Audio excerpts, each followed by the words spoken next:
बताती हूँ second paper कौन सा है। पता ही नहीं भाई, सेकंड 2 पेपर है और एक पेपर पता है, एक पेपर पता ही नहीं कौन सा है। मुझे तो 2 नहीं पता। एक तो पता है भाई, मैं तो थोड़ी बहुत पढ़ लेती हूँ भाई।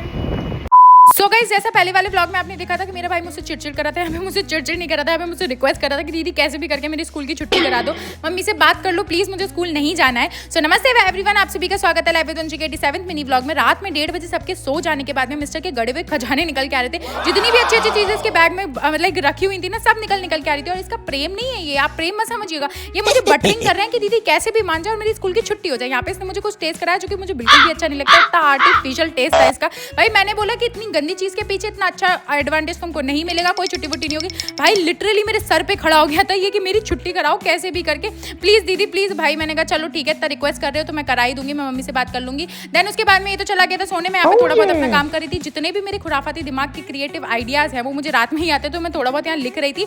और लाइक नोटपैड पे लिख लेती हूँ या फिर अपनी नोटबुक पे लिख लेती हूँ, तो मेरा वो आइडियाज लाइक मुझे याद रहता है कि मैंने क्या क्या लिखा। ये नेक्स्ट डे का व्लॉग है। मेरा मूड इस दिन बी रियल बहुत ज्यादा खराब था, इतना ज्यादा गंदा डाउनफॉल हो रखा था। हर समय अच्छी अच्छी चीजें दिखाना it's not a good thing, तो मैं बुरी चीजें भी दिखाऊंगी गाइस। बहुत ज्यादा दिमाग खराब था, मैंने कुछ भी रिकॉर्ड नहीं किया, मैं एक कोने में शांति से पड़ी हुई थी। बस शाम के टाइम पे मैं जिम चली गई थी, जिम में भी मैं बहुत ज्यादा शांति से घर पे वापस आ गई थी। यहाँ घर पे आते ही ये लोग मुझे अपने कपड़े वपड़े दिखा रहे थे जो भी लेकर के आए थे। और रात में बहुत ज्यादा बहुत ही गंदा फील होने के बाद में तो मैंने सोचा एक आइसक्रीम खा ली जाए तो थोड़ा अच्छा फील होगा, जो कि हुआ मुझे। और ये जो सूजा हुआ मुंह देख रहे हो, ये साइड इफेक्ट है मेरे डाउनफॉल के। भाई मेरा लिटरली मुंह सूज जाता है या कुछ ना कुछ तो होता ही है मेरे साथ में। देन ये था हमारा पेपर वाला दिन। पूरी साल का सिलेबस एक रात में कवर करना इट्स ओके, लेकिन पूरी साल का सिलेबस 1 घंटे में कवर करना इट्स नॉट ओके गाइस। और मेरे ही नहीं, यहाँ पे सभी के बुरे हाल हो रखे थे। 9 बज रहे हैं, 9 का हमारा पेपर है और मेरा भाई ये कर रहा है।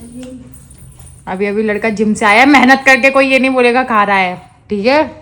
देख रहे हो हम लोग कितने ज्यादा निडर हो चुके हैं अपने एग्जामिनेशन को लेकर। भाई हमको परवाह ही नहीं है कि किस चीज का पेपर है। इनफैक्ट हम लोगों को तो ये भी नहीं पता कि सब्जेक्ट कौन सा है, बट फिर भी हम एग्जाम देके और बहुत ज्यादा अच्छा गया था। मैं पहले ही बता देती हूँ भाई, ये मिड टर्म के एग्जामिनेशन है, इसमें कोई भी स्ट्रेस नहीं है। लेकिन जो अभी फाइनल एग्जामिनेशन आने वाले उसमें बहुत ज्यादा हालत खराब होने वाली है। इसी के साथ में पेपर देके इनको इनके घर छोड़ा। इसी के साथ मिलते हैं कल, बाय।